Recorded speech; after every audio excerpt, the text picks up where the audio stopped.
Hi friends, welcome back to another episode of Generation Tech. My name is Alan.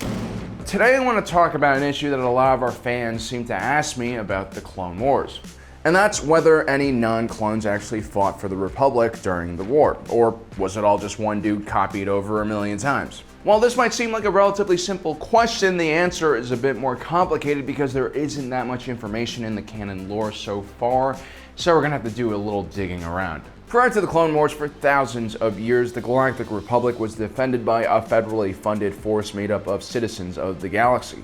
There was the Republic Navy and also the Republic Army, which were both under the command of the Minister of Defense. During the last major Sith versus Jedi war in galactic history, the Republic Army and Navy was rolled into the Jedi's Army of Light, commanded by Lord Hoth.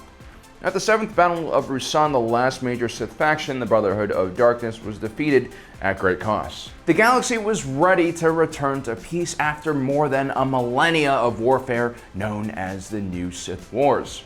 Chancellor Tarsis Valorum, an ancient ancestor of Finis Valorum, supported reforms to the military and also the Senate, now that this final battle with the Sith was won. The Jedi Order renounced their military ranks, like Jedi Lord, removed their battle armor, and disbanded their naval and ground forces. The Jedi Order would once again become a force of peacekeepers and under the command of the Judicial Department and Supreme Chancellor. This would also mark the end of the Dark Ages for the Republic and the beginning of the Golden Age. Now, the interesting thing with the disbandment of the Army of the Light is that it technically was a Jedi army rather than a Republic army. You see, Lord Hoth had been a battle master at the Jedi Temple, and he was frustrated by the Jedi Council's inaction to combat the Brotherhood of Darkness, which was created by a former Jedi who had turned Sith. Lord Hoth, like Revan thousands of years before, was a charismatic leader and quickly attracted other Jedi to his cause.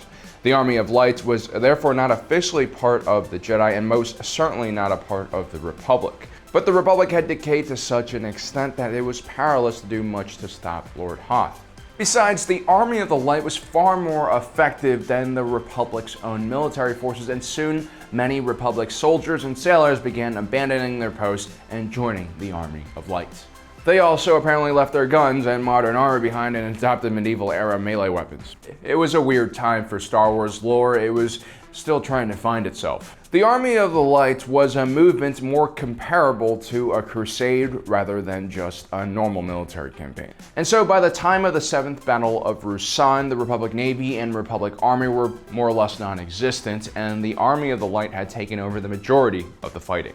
The legislation that Chancellor Valorum pushed forward was the Ruusan Reformation, and it banned the Army of the Light, but not the Republic Army or Navy. This could be purposeful or because these latter organizations had become so inconsequential, no one paid any attention to them. Politically speaking, demilitarization was extremely popular at the time, so there were no real plans for rebuilding the Republic Navy or the Republic Army. So instead, all of their resources, what was left, was just rolled into the Judicial Department. But they were more like a federal police force rather than a legitimate military force. The problem here being that police forces generally try to de-escalate tension and violence, whereas military forces are used to fight war. When the Senate voted to give Chancellor Palpatine emergency powers, he established a new branch of the military known as the Grand Army of the Republic. This was completely made up of clones and also the central focus of most of the war coverage of this period of time. But what isn't mentioned is that the re-establishment of a federal military force also meant that the Republic Army was brought back into use as well, and it fought many different battles across the galaxy, oftentimes unaided by any Jedi or clones. With the rise of the New Order, the clone troopers in the Grand Army of the Republic were turned into the Stormtrooper Corps, and the Republic Army was reformed into the Imperial Army. Now, not much is really known about the Republic Army during this period of time. We're not even sure if they wore the same uniforms that they did during the Old Republic. As mentioned before, all of the HoloNet documented battles were focused on the Jedi and the clones. There are several obvious reasons why they did it this way. For one, the clones and Jedi were seen as elite fighters with terrific fighting abilities. They were a great propaganda tool and used to boost the morale of the Republic's citizens. Better yet, because the clones and Jedi were kind of kept away from the citizens of the galaxy, there were no real connections between these groups, and so when a Jedi or a clone died, there was far less outcry than when citizens who volunteered to fight died.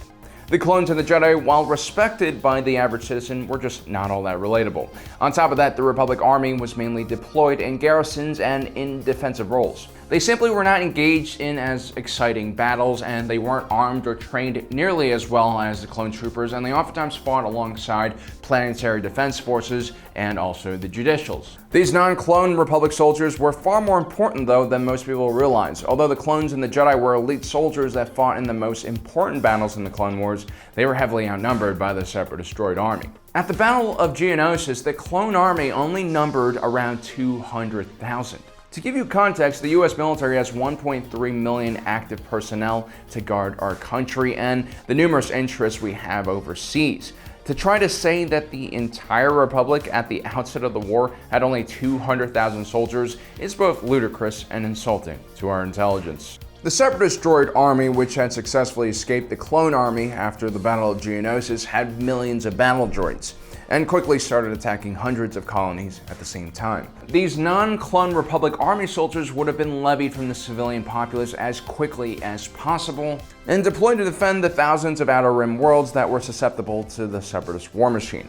During the blockade of Christophsis, led by Admiral Trench, we get a glimpse of one of these units for just a second. It's most likely made up of local and Republic forces. While the common Republic Army grunt is hardly ever mentioned, there were other non-clones that became quite famous for their actions during the war and even later on. These were mainly officers who had been serving in the Judicial Department or in a planetary defense force before the war actually started. When the Grand Army of the Republic had been created, the Clone Army had already been structured quite well, with junior officers, non-coms, and commanders. The Jedi were supposed to lead all of these clones into battle, but in reality there were just too few of them. And so the next choice obviously would go to the officers within the Judicial Department. You had individuals like Wilhelm Tarkin, who was from an aristocratic military family who loved putting their young ones through unnecessarily dangerous trials in the wilderness to prove their manhood. He would serve in the Outland Region Security Forces, a local security force that usually fought pirates and other scum.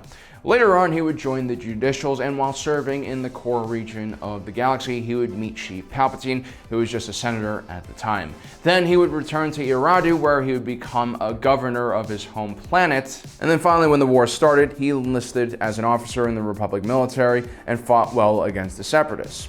He would also maintain close ties with Palpatine as the Republic transitioned to the Empire.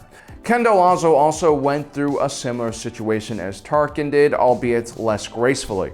He had connections with Palpatine as well and was given a commission in the Republic Navy during the Clone Wars. He was famous for charging head-on into the enemy, disregarding his own safety and the safety of his men. He would also continue serving the Empire after the transition. Wolf Yularen was another individual who had personally known Palpatine before the onset of the Clone Wars. He was convinced to join the New Republic Navy, filling in the senior command positions that were understaffed, at least in the beginning of the war.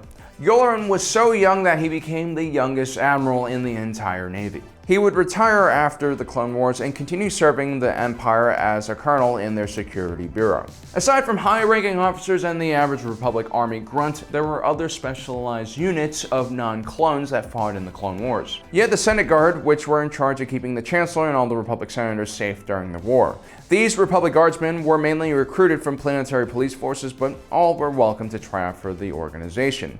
The Senate Guard were seen as an important symbol for the Republic and were sworn to protect democracy and liberty at all costs. The most experienced and skilled Senate Guards became Senate Commandos. They would carry out offensive missions for the organization, as well as defend the Republic's elected officials. As the war went on, the Senate Guard were involved in many skirmishes, but were eventually replaced after one member of the elite commandos betrayed the Republic and revealed that he was working as a double agent for the Separatists. You also had individuals like the legendary Jedi Master Ram Koda. Ram Koda had grown up on a terrible war-torn planet crisscrossed with trenches and trench warfare. He had joined the Jedi Order at the ripe age of 18 and was seen by many in the Jedi Order as a contrarian. When he was appointed a battalion of clones to lead into battle, he refused. He believed that the clone troopers were not fit to be soldiers and were not creative or intelligent enough to become a fighting force. So instead, he began training his own militia made up of criminals, bounty hunters, mercenaries, separatist POWs, and local Planet Defense Force militiamen. This force was most likely not really sanctioned by anyone, but it performed very admirably, especially in the Outer Rim. Ram Koda's militia was large enough to fight in more conventional battles, but also was mobile enough to conduct special operations and asymmetrical warfare. Because Koda had surrounded himself with 9 clones, he would survive Order 66 at the end of the Clone Wars. Now, I don't want to take anything away from the clones. They did a great job throughout the entire war. They served as shock troopers. They suffered heavy casualties. They were there at all the most important moments, but without non-clone troopers serving as garrison forces and protecting the wider galaxy, the Clone Wars would have never been won by the Republic. Well, guys, I hope you enjoyed today's episode. Don't forget to subscribe and hit that notification button down below. Well, guys, thanks for joining us today. If you're watching this, you are Generation Tech.